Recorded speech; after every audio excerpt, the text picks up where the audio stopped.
This program is brought to you by the Media Liberty Alliance Foundation in cooperation with OBBM Network TV, bringing citizen-led, creative local media to the forefront of local communities to foster a greater understanding of constitutional liberty and appreciation of what makes us truly free, starting with you and me.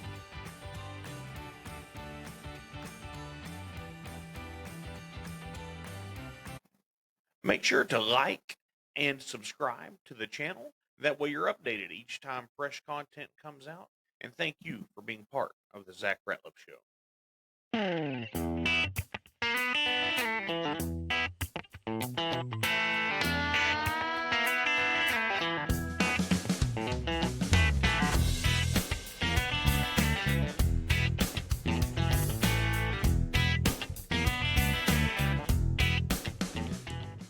The Zach Ratliff Show is sponsored by Mortgage Financial in Texarkana, Exceed Health Clinic, Elmwood Custom Goods, and Church on the Rock, Texarkana. That's churchontherock.org. Hello and welcome to the Zach Ratliff Show. I'm Zach. This is Mike Brower. Hey, Mike, how are you? I'm good. How are you? Good. I've known you my whole life, so this isn't too hard of a conversation. It's not a hard conversation. Mike is the Bowie County Tax Assessor Collector, correct? No. Nope. I'm the Bowie Central Appraisal District Chief Appraiser. There it is. So what's the difference? In Texas, the tax collector assessor does car tags, alcohol licenses, boat registrations, and property tax collection work, unless the appraisal district has been contracted to do that work for them. So here in Bowie County, currently Treva is the tax collector assessor because Josh is fixing to move up in the world. And that's why I went that way, because we already had Josh come on and say he was that, but he got confused with what you did. Yep. And it's real easy to get us confused. Josh does everything that a tax collector is supposed to do, save for collecting taxes, and Bowie CAD has the contracts with all the jurisdictions. We have 32 jurisdictions. Which is Central Appraisal District. Yes, and we collect taxes for them. That takes the heat off of everybody and puts it on to us. Right. Well, so I've got some questions, and as we've gotten into political season, everybody's, look, I believe property tax is theft. However, we have to fund what we do. So we know that that's part of it. And so I just kind of wanted to get into it. You're the guy that does it, and I don't know if everybody knows that or not, but you know it comes from you. You're the chief Indian on this. I'm the one that everybody is going to hate because I'm the one that sets property tax values. Yeah. But okay, we as citizens of Texas, more specifically citizens of Bowie County, do you like driving on paved streets? Right. Do you like having fire protection, police protection? Do you like now, when I say fire and police, I mean to whatever extent you think it's good or bad. Right.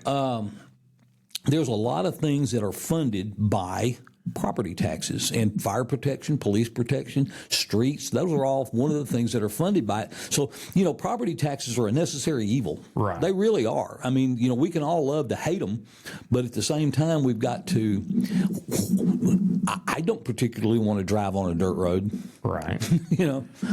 Well, and that's what you get in the states that don't have. That's a lot of that, and I'm going to tell you, look at Arkansas. I mean, let's just be honest about it. Go look at Arkansas. Nothing against Arkansas. I love Arkansas. Right. But you go over the Arkansas side and you contrast their streets with Texas streets. I don't care if it's Nash or wherever. or Texarkana or wherever. Our streets are paved. They get fixed reasonably often. Right. In Arkansas, there's a street over there off of Sugar Hill that's been caved in for, 10 years, and there's, houses in there are $500,000 up to $1 million, and they can't get them fixed. Right. Because they don't have any property tax base. I guess the other side of that is I was talking to, I sell real estate, and so I was talking to somebody yesterday that they're paying $30,000 a year in property taxes on all their stuff that's paid for. They're like, hey, we're about to sell out and move to the Arkansas side. Well, you can sell out and move to the Arkansas side, and you'll figure out pretty quick there's not a lot of difference. Right. There's just not a lot of difference. Yes, property taxes are cheaper. Yes, Right. they are. But you've got other things in the mix over there that actually get close to what you would pay in Texas, even if you add it all up. Okay. Well, so let's I guess we can kind of get into that. First of all, you guys have a budget of what, $4 million, something like that? My office? No, with the CAD. Yeah, the CAD. My office. Yeah, our budget for 26. The budget is 2.1. 2.1. I believe it's 2.1 or 2.2. And so does that go to funding all the stuff you're talking about, or no? That funding is for the office. We have two offices. We have an office in New Boston at the courthouse that. Up until tomorrow, no, wait a minute. Up until today, has 3 people in it, and after today, it'll only have 2. We have one that's retiring, and I'm not going to replace that position. Okay. And then in Texarkana, we have 24 people in that office, including 9 appraisers. Right. And so that goes to fund our office. Now, you go $2.1 or $2.2 million to fund an appraisal district with 26 employees. Right. Well, but there's more to that. There's technology. There's technology and everything. I like to tell people this: at the end of the year, we have an audit done every year by Thomas and Thomas. They do our audit work, and then they tell us how much money we have left out of the budget from the previous year, and we have 150 days from the day they tell us that to write refund checks back to the jurisdictions based on the way it's based on the amount of the percentage that they pay into the budget. They get the money, the excess back, and I'm proud to say that every year we give back anywhere from $325,000 to $350,000. So that goes back into the separate districts. And then what do they do with it? That's free money for them, essentially. And when I say free money, that's not budgeted money, so they can do whatever they want with it. They don't give it back to the people, though. Well, I don't think so. I hadn't seen I've my never check. Well, and I know where you live. You probably hadn't seen your check. but therein lies the thing. They're not required to do that. We're required to do it. They're not, and what they can do with that money is if something comes up in the let's use a school for example. Something comes up in the middle of the year and they need to replace computers, or that they can use that money to replace because it's not in the budget, so they can do whatever they need to with it. Well, talking about schools, I didn't know this until I don't know, maybe it's only Wednesday. It would have been late last week, I guess. That school districts they're only funded about 25 to 27% of their budget comes from local taxes. Is that accurate? I mean, you might not know. I'm not privy to that. I don't. It does not play into my bailiwick. Right. I don't know, and I really don't care. Yeah, well, it doesn't have anything to do with you do. We do our job, and I try to stay in my lane as much as I possibly can. But, the state does fund the majority of the school funding. Well, and so, and we were kind of talking about this before. That's why I was like, let's just go ahead and get into it. As a real estate guy, it's the market's not selling what it was 2 years ago for sure. I mean, it's definitely stalled out. Even if you look at titles that have been applied for, or just numbers that aren't even my own. However, I don't think we'll ever see property values go backwards, right? I mean, that's just not reality. I've been with Bowie Central Appraisal District since June 1st of 1981. Okay. I actually lowered values in 2000, I believe it was 10. Okay. By 5%. So a couple years after well, if you remember, in 2008 and 9, you had all those foreclosures. I mean, all over the United States. It was devastating. Right. And we had enough foreclosures here in Bowie County, and values were going down a little bit too because of that. I actually lowered value to about 5%. Okay. And that's the only time I'm aware that it's never been lowered. Right. Well, just because everything else is getting more expensive, then that's the way it works. It's the nature of the beast. I mean, you don't want to buy a house today for, let's just say, $200,000 and know and believe that in 5 years it's going to be worth $150,000. Right. You want it to be worth two and a quarter, 2.5. You want to see a house appreciate, and the good thing about property is it does appreciate 99% of the time. Yeah. Well, and for most people, and 99% of the people, that's the largest investment they're ever going to make is in their house. They need that investment to grow. Exactly. I mean, that's absolutely correct. And so then, excuse me, then we were talking we're looking at, next year's valuations are coming up, right? They're coming up. As of right now, I'm doing some ratio studies, and I've got a 4% increase already into the schedules, but I'm not 100% sure that I want to keep it at 4%. I think I'm going to back it off to 3%. Right. And we talked about this just a minute ago before we came on. Values in the large cities are going down. Right. Austin, I read an article yesterday or day before that talked about Austin's values were 7 to 10% lower than what they were last year. Well, bad governance has a lot to do with that. Bad governance has a lot to do with it. Yeah. But it's it's in Houston, all the big cities, Houston, Dallas, Austin, San Antonio, and El Paso. They're going down. Those are the ones that went up the greatest. During when the values went up. They're also the one that's going to get the biggest drop, just like on the coasts. Right. When you see on the news that they're talking about property values are going down, if you'll read into it a little bit, they're not talking about middle America. They're talking about the East Coast and the West Coast. Yeah, flyover, flyover country doesn't count. But, in Texas, the smaller counties and cities and school, the values are going up slightly, not a great deal. I raised as much as 20% right after during the pandemic, right? And I've lowered 5% in 2010, right? And it could be anywhere in between there. But talking about that adjustment, after the pandemic, we did see a big because property was going nuts. I mean, everybody was buying, and so everybody was getting more. I mean, and so that's when we all saw our values go up. Right? Exactly. I like to say that everybody's sitting around the house. Yeah.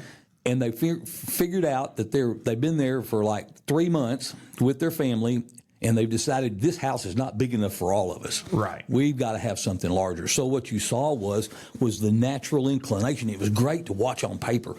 The people that owned let's just say $100,000 houses moved into $150,000 houses, and the $150,000 moved into say 2.25, right? And the 2.25s moved into 450. Yeah, they went 450. And then the 450s moved into something more than that. And it was like we're playing musical chairs with houses. It was interesting to watch. That's what it felt like as a real estate agent too. You could take this one, and if they were selling here, you knew where they were going.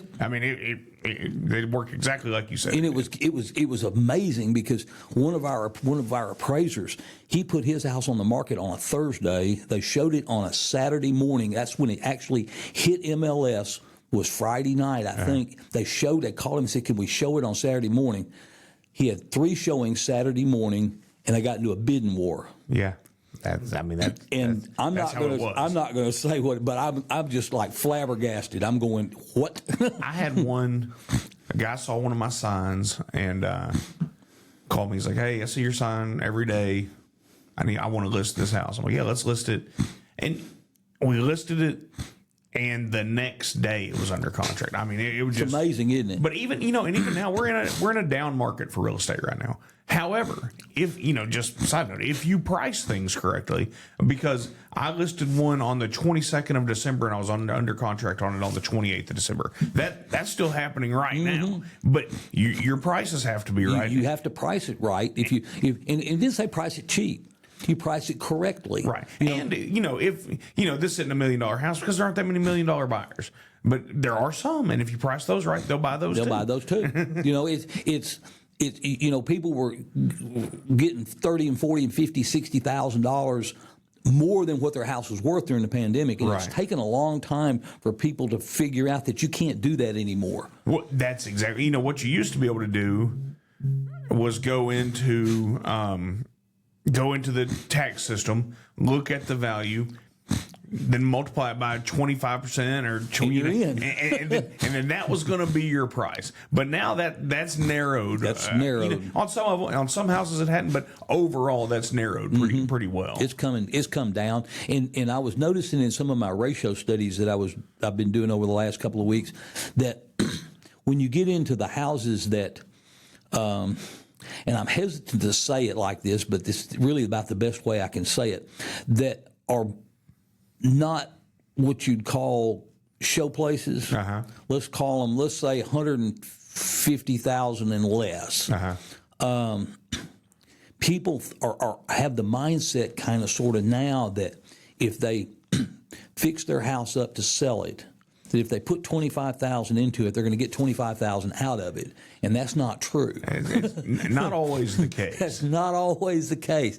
I had an argument a couple of years ago with an individual because they built a swimming pool, and they were trying to sell their house like the year after they built the swimming pool, and the pool cost them a little over $100,000. Yeah, God, they've gotten so expensive. And we only had like $45,000-$50,000 on it because that's what's called a contributory value. Yes. And they almost went to ARB over that because they wanted it raised. And I'm like, I'm not going to raise it just because you want it raised. No, and you if you get half of the pool cost, you're doing good. You've done well. I mean, you never get that cost. Exactly. Now, if you replace kitchen, do kitchen work, absolutely. windows, things like that, you won't get dollar for dollar, but you'll get 85% of that. That's exactly right. Yeah, but a swimming pool, that's a net loss. You just have to do it because you want it. You do it because you want it. Yeah, exactly. That's exactly right. Well, so when we're talking about, I'm friends with a lot of these politicians around here and the guys running for office, but it's easy to say, like I said, we started out with, I'm against property tax. I think we could find another way if it's value-added tax or extra sales tax or whatever. I think we could do that. But I don't do it for a living. So a lot of these guys will come in and say, hey, we're gonna cut taxes. We're going to get rid of property taxes. Or we're going to do this. We're going to do that. Well, then I see, Texas already, every year or two, we do we're going to freeze property taxes. Or we're going to cut property. But that never really comes through by the time it all gets done. My property taxes still go up because my values go up. Well, your property tax, you're right. In the long run, it's going to catch up to itself. Right. Let me touch real quick on the sales tax. Okay. Yeah. We really don't want a sales tax. Okay. The studies that I read probably 10 years ago, 12 years ago, said that if you wanted to, and the only thing you can do is school taxes. That's it. Right. Okay. You can't get rid of county. You can't get rid of city. You can't get rid of the college. Only thing you can get rid of statewide is schools because the schools are funded by the state partially. So all the other county tax, school tax, or county tax, city tax, all that doesn't have anything to do with what the state can't do a thing about it. Now, if you were to get rid of the property tax for schools, the study that I read said that you would have a 24 cent sales tax on everything. Buy a house, 24 cents on the dollar. Okay. You go to the doctor, 24 cents on the dollar. You buy groceries. No groceries would be exempt. And that's to keep it below 25 cents. If you cut something out and say, well, we're not going to charge this sales tax on this like on groceries, like on produce and stuff. That now we're over 25 cents. Right, we're up to 26 cents. 30 cents or something. Yeah, so and you can say, well, 24 cents on every dollar. Not every dollar. Every dollar. And, so $1,000, you're at $240. And that's just the school. That didn't count the 7% that's already there. Right. Yeah, that's right. So, it's some people say it's a consumption tax, and if you don't want to pay it, don't buy it. Right. But you can't do that with groceries. We've got to have food. Yeah. We got to go to the doctor sometimes. We've got to. There's things we have to do, so you can't get around that. It's not like there's a sales tax on Mercedes Benz. Where if you buy a Mercedes Benz, you're going to pay this, but if you don't buy a Mercedes, you won't pay it. But the other side of that is everybody's going to pay it. Exactly. Everybody's going to pay it instead of just So that's where I always say like. But now we're back to, and there are people that talk about disenfranchising the poor. Right. 24 cents, 25 cents sales tax is going to disenfranchise them. Where a property tax, if you've got a house that's worth $80,000, right, you're going to get a homestead. And let's just use the homestead right now. Is it 80,000 and up? Is that what it is? No, it's just I just pulled 80,000 out of there. Okay. Let's say you got a $100,000 house. Yeah. Right now, the homestead exemption, is $140,000. So you're not paying any. You're not paying any taxes as it is. Okay. So and if you're over 65 and you've got a $190,000 house, you're not paying any taxes either because the over 65 exemption is now $60,000. Oh, okay. So for an over 65 person, you get $200,000 off of your appraised value before your taxes are calculated. Okay. So So you're at 140 is the base now. Is that's within the last couple of years? That's this past year. Okay, so that starts this year. It went into effect last year. Okay. When they raised the homestead from, oh gosh, I forget. I'm getting old. They raised it, what, 5 years ago? No, they raised it not in the 25 session, in the 23 session. Yeah. It went up. And when it went up, it did a lot of good, but it also hurt some things because people that paid taxes prior are now not paying taxes. So now it's based on what you own, and so we can go back to the consumption part of it and say, if you don't want to pay the tax, don't buy it. Well, with property taxes, if you don't want to pay that much taxes, don't buy that big a house. Right. But what if that's what you worked your whole life to do? Knock yourself out. Yeah, that's exactly right. And here's what, and you touched on it, and if you don't mind, I'm going to expound on it just a little bit. Go where you want to go. This is where I think the legislature made in my opinion is just my opinion, made a huge mistake. Right. Because Texas is growing leaps and bounds. Yeah. As a state, we are growing leaps and bounds. So they take this excess money that the state brings in, and they said, we're going to apply this much money to the school homesteads. Right. So let's, I don't remember the number off the top of my head, but I'm just going to use $100 billion. Okay, yeah. Well, one of these days, the music's going to stop. You're going to need that money. And the state's not going to have a chair to sit in. Yeah. So in my opinion, what the state should have done, and of course, nobody ever accused legislators of being the smartest individuals in the pack. Everybody acts like they are, but I'm not sure why. But they're not. Yeah. What they should have done is said, we're going to use the previous year's receipts. So they're going to assign a percentage of everything that comes into the state. So let's just say 20%. Right. We're going to assign 20% of that to reduce to go to reducing homestead Then that way taxes. it isn't a set number. Now it's not a set number, and when the music stops, nobody gets caught standing up. But that, you're absolutely right. Somebody's going to have a chair pulled up. But these people are supposed to be smarter than the rest of us. And I don't know who decided that, because I look at some of the decisions in Austin and D.C. and everywhere else, and I'm like, I don't think I'd have done it that way. And the other thing, the state, and they resist it, and I really don't understand why. It's not a very big lobby, but they have a lot of money. And I'm not going to mention the lobby. Okay. But in Texas, if you want your property taxes to be, quote, more fair, and that's a different term to different people. Yeah. You need mandatory disclosure. You sell it, your appraisal district has to know what it's, because the state has told us that what we have to do is based on sales data. Right. So if we don't get enough sales data to determine what's going on, what the value is, with the values, then we will either A, go over market value, or B, be under market value. And if we're either one, the state comes in and audits every appraisal district every 2 years on value. Right. They look at sales data. The state gets the sales data. We don't get it. Oh, isn't that funny? And they use their sales data against our sales data. And if they don't get enough sales data, let's just use Leary, for example. There's not enough sales in Leary to get it, so they do appraisals. Right.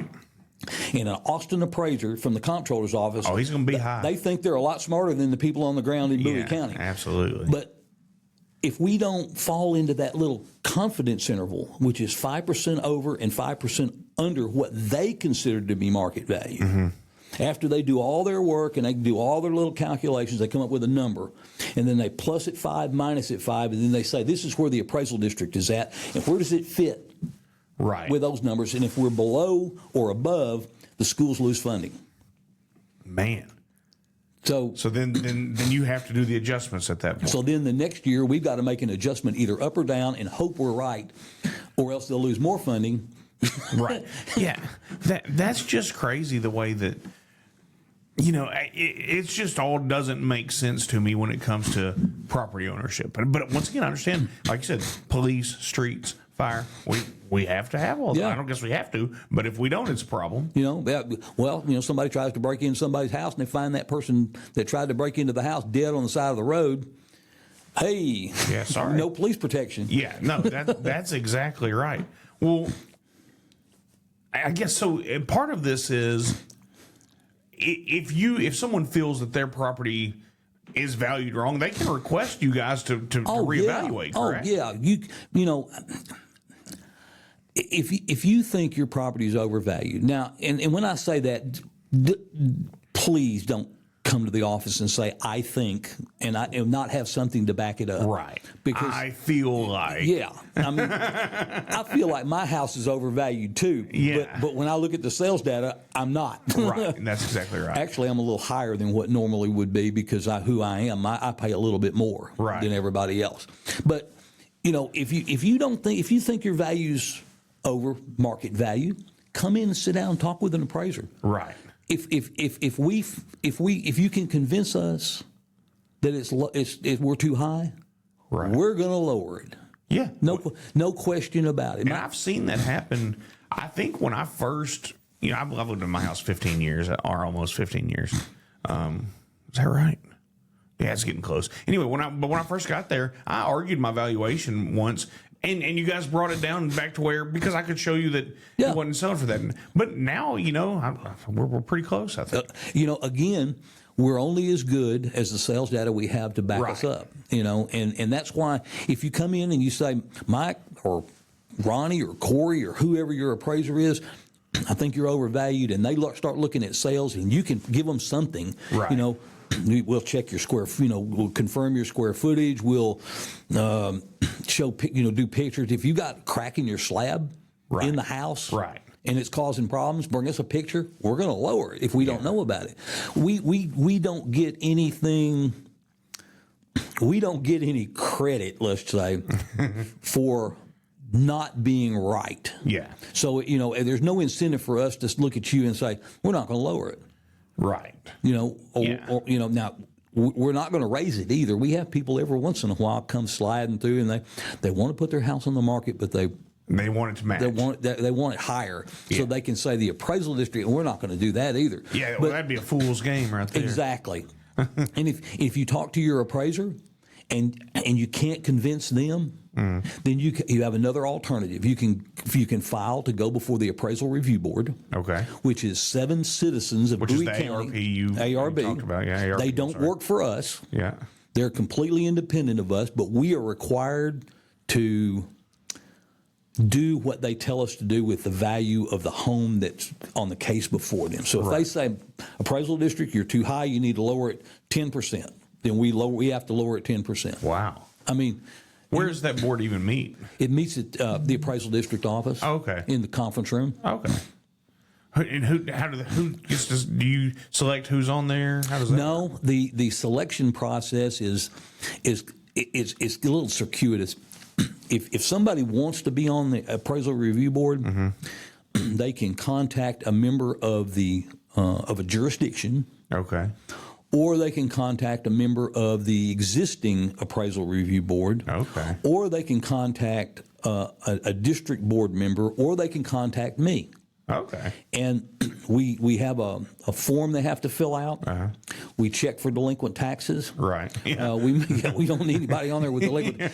And then the name goes before the district board. Right. And the district board selects the members of the appraisal review board. Oh, that's okay. So I've got 9 district board members. Okay. And 7 ARB members. Okay. And it's a lot of retired people. Right. Because we meet when we do hearings in May, June, July, we do them during the day. Right. And they might go all day. Yeah, that makes sense. But so most of the people we have are retired. We got a couple people that own their own business. Right. They can be gone one day a week, and right. So, but yeah, if you can convince them, because it's going to be like a little mini court. They're going to bring the case up. Right. either the appraisal district or the taxpayer is going to present their case, then the other one's going to present their case. The board may ask questions, then everybody leaves the room except for the board. And then they're going to hammer it And out. they're going to decide what's going on. We can't even be in the room. Really? No, we can't. We can't be in the room. Everybody has to leave. Now, you can't. The law says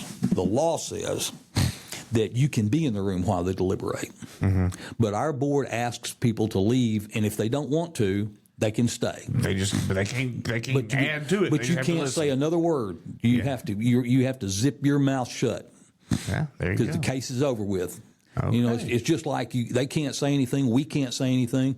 And when we all walk out the door and they start deciding.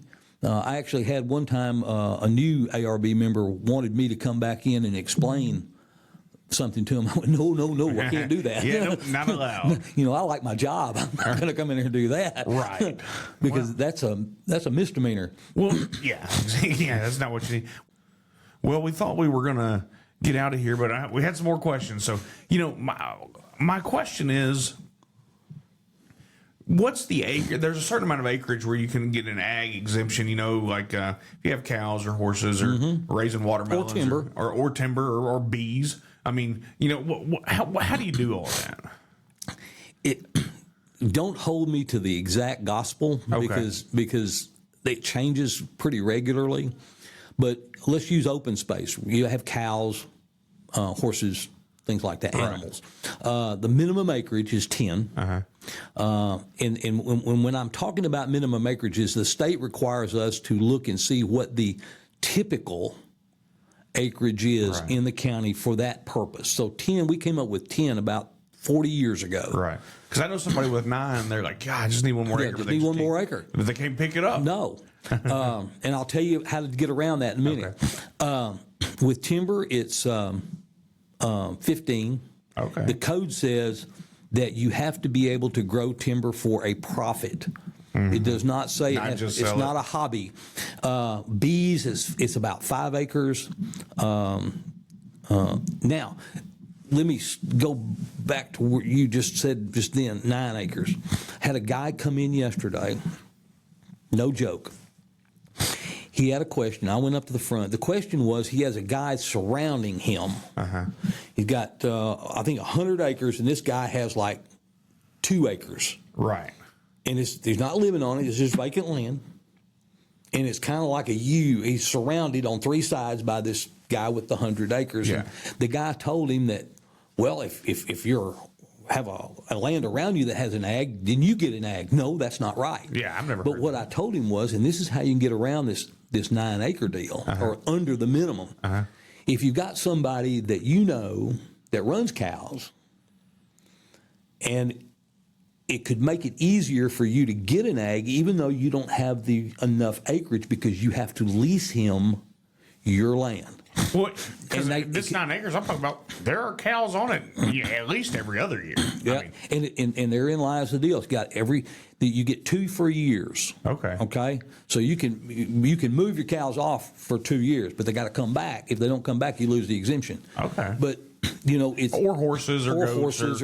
Well, you can't run. It's tough to run a lot of goats. Yeah, 9 acres of goats be a lot of goats. That's a lot of goats, but. When you talk about it, you can lease it, and it doesn't. You don't mean. I'm not saying that guy has to bring his cows over to your acreage. You can cut your acreage for hay, right? For his cows. Okay. That will get you an ag exemption, even though you're under the minimum. Yeah.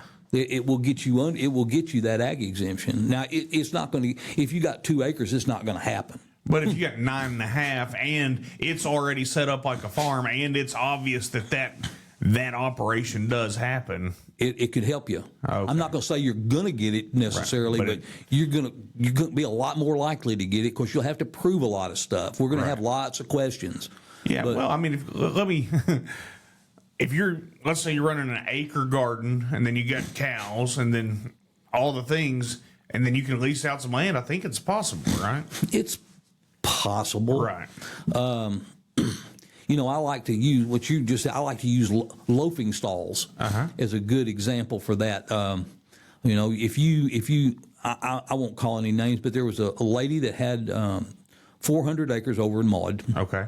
And behind her house, she lived in town, right on the edge of town, but it was still in town. Right. She had 2 acres in her house. Okay. But she had a fenced-in area back there of about 1.25 acres. Okay. And that's where she brought the mama cows when they were fixing to calve, or if they had a sick calf. Right. We went. I did a lot of investigating into that. Talked to lots of lawyers, Right. and we came up with the conclusion that that would work. Right. So that little 1.25 acres, because she actually used it. she used it. Yeah. And it was in relation to the cow operation she had down the road. Well, and then, because if people paid the same valuation on timberland that they pay on residential land, these timber guys wouldn't be able to afford to have all the land they have. Texas A&M says, and that's who the state uses, is the Texas A&M Forestry Service. Right. Everything that comes down comes through the Forestry Service. They say, really and truly, for you to make a profit on your timber, you have to have 40 acres. Yeah, I mean, that makes sense. We're in the real world, that's not going to fly. Right. So we go back to what's 15. typical for the area, which is 15. Okay. Okay, that was just one question I had once we. Let me throw in one thing real quick. I think this is going to be really important for people, and I don't want anybody to lose out on this. The post office recently changed the way they postmark mail. Okay. Okay? I didn't know that. Used to, you'd go to the drop box over here in Nash or at the Oak Lawn, and you put it in the drop box, and they came out 2 or 3 times a day, and they brought it in and they stamped it, and it's stamped that day. Now, everything's going to Shreveport. Yes. Well, they're not going to stamp it now. It might be 3 to 5 days before they put a postmark on it. Oh, right. Now, we, as the appraisal district, are required by law to use the postmark to determine if something is late. Right. So if you put your tax payment in the mail over here in Nash on January 28th, it may not get postmarked till February 2nd or 3rd. Oh, wow. And now you're late. Now that check you just wrote is no good because now so you need to build some time in. You're delinquent. Yes, you need to build in some time. Now, it's my understanding that you can walk into the post office and hand that postal lady or man your letter and ask them to postmark it right then. And they will. And they will do it. And then you can drop it in the box. Okay. But if you're going to just mail it, please, because here's the way it'll probably happen. People will put their stuff in the mail 28th, 29th, 30th. Right. They're thinking from the past it'll be fine, and it was. Right. But it gets postmarked in February. They're not going to know because we don't send letters out like that. They will not find out that they're delinquent technically because they have a penalty. Right. Until June. Wow. And that's when we send out the attorneys that represent us, they send out a letter reminding you that you have delinquent taxes and to pay those delinquent taxes before the 1st of July or 20% penalty gets added onto it. And so people won't, you're not talking about a lot of money. You could be talking about a substantial amount. Right. If you were like, say, TCI or somebody like that, but Joe homeowner wouldn't get that. But just don't get that. Don't pay that penalty. Don't. Okay, that's good to know. And that's going to be. I'm talking to you about it. We've had it in the paper. We've had it in all the jurisdictions. We've had it in the radio stations. Send out stuff to them. I want everybody to understand. Let's don't pay a penalty. Okay. Yeah. No. Hey, I appreciate that. That's good to know. All right. Well, I appreciate you coming in and talking about it because I just wanted to know, just in political season, you hear so much about these taxes, but I just felt like it'd be handy for everybody to know how they got there. Yep. Well, let me ask you, you still fishing any? I am fishing. Okay. I don't fish as much. I don't get to fish. I don't get to bass fish competitively anymore. I blew out my arms. Moving my Z520 520 80 feet, picking it up 1 inch, moving it 1 inch for 80 feet, and I just tore my arms up. But now I'm back to my roots as a trout guy. Are you? I can fly fish. Okay. I just can't bass fish more than a couple of days. Just wear your shoulders out. Yeah. After, if you're going to tournament fish, you need to be able to tournament fish for at least 5 to 6 days. Right. And I can only go about a day or two. Is anybody even doing Tuesday night tournaments anymore?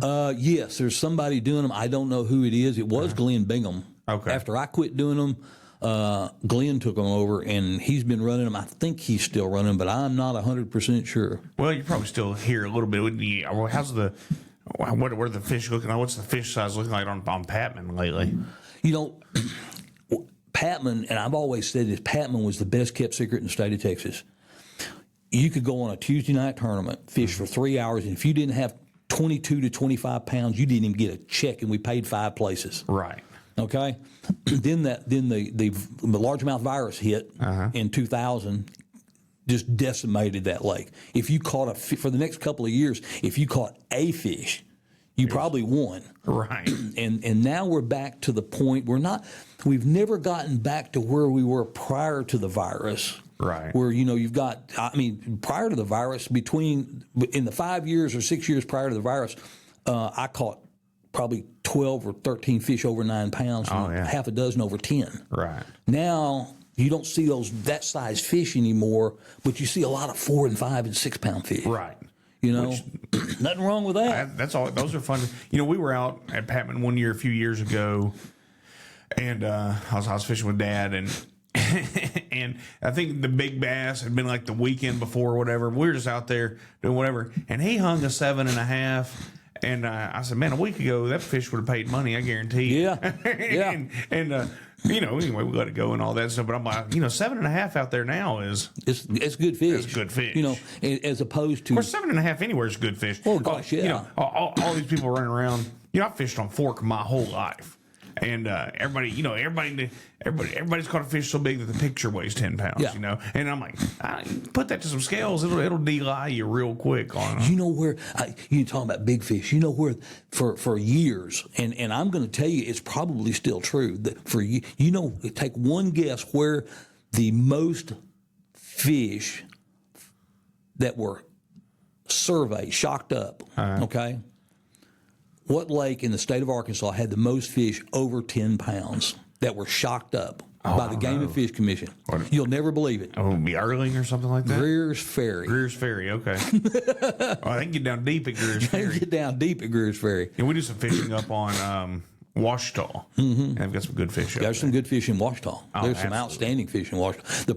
The thing about those lakes is just like you said, it's deep. It's hard to catch those kind of fish. You got to fish in February and March, when those fish, instead of living in 60 foot of water, live in 20 foot of water. Yeah, that's when you hook up with a 3 or 4 pounder, 50 feet deep, it's a fight for 50 feet. It's a long way. You got to come up with that fish. It is not fun sometimes. Yeah, that's exactly right. Well, Mike, I appreciate you coming in. Glad to be here. And then we've got an event coming up on February 5th that we'll be doing, so I look forward to that. We'll be looking forward to that. All right, thanks. All right, everybody. Appreciate you. Hope God blesses all of you today.